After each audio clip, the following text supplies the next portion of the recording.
PGA instructor Rick Smith. The plane stick. I think it's one of the great teaching aids that will really actually help your game. There's going to be so many drills that you can do that this video is going to show.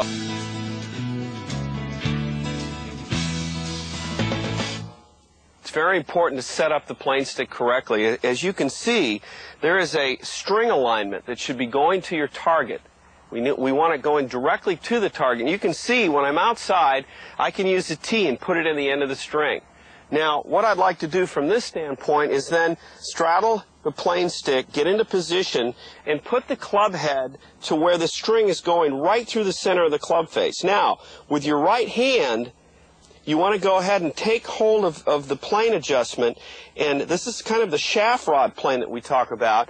And now I'm going to still assume the proper address position. Hands are in the correct spot, my body is postured correctly, and you reach over with your right hand like this, and you adjust it to the shaft that you have in your hand. And here I have a 6-iron. Now if I had a driver, obviously it would be on a little different, a little flatter plane, with a wedge a little bit more of a vertical plane. But here in this case, my 6-iron is here. I now telescope this out to where this is about an inch above the top of the grip.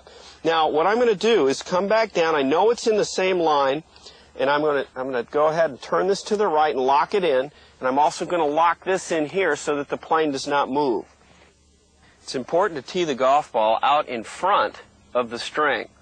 You can see this because now, since we've confirmed the shaft angle lie with my 6-iron at this case, I want to find out exactly where the width of my arc is. And what I mean by that is that once you get set up to it, you want to be able to get your stance in your body posture, let your arms hang down, and from here you want to feel like your hands and your arms and your chest are working back together without a lot of lower body motion. Now what you're going to do is get to a point where you've met the hosel. Now in this case you can see that I'm not at my hosel, so I'm a little bit too close to this. Now I don't want to tee it up over here either, because now I've got to overextend myself to get there, and that would be overextending your width. So let's go ahead and put this in the right spot, and let's seek exactly where that perfect takeaway would be. Not only is it an on-plane takeaway, but you can see now it's met at the hosel, and that's a critical issue from this standpoint of setting up the plane stick.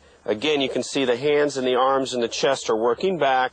You can see the toe of the club is opening up slightly as it meets the hosel. When I get to the plane stick, the club, that nice toe-up position at the plane stick, the club's going to then cock up in my hands, and now the butt of the club is going to be pointing more towards the target string here versus somewhere out in the distance here, okay?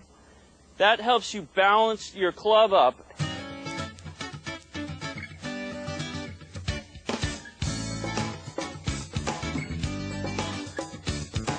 You're looking forward to the video and all the things that you're going to see in it, because you're going to find that it's almost going to be a reference library to your golf swing for the rest of your life. Keep using the plane stick and make it part of your practice, and you're going to see a big difference in your game.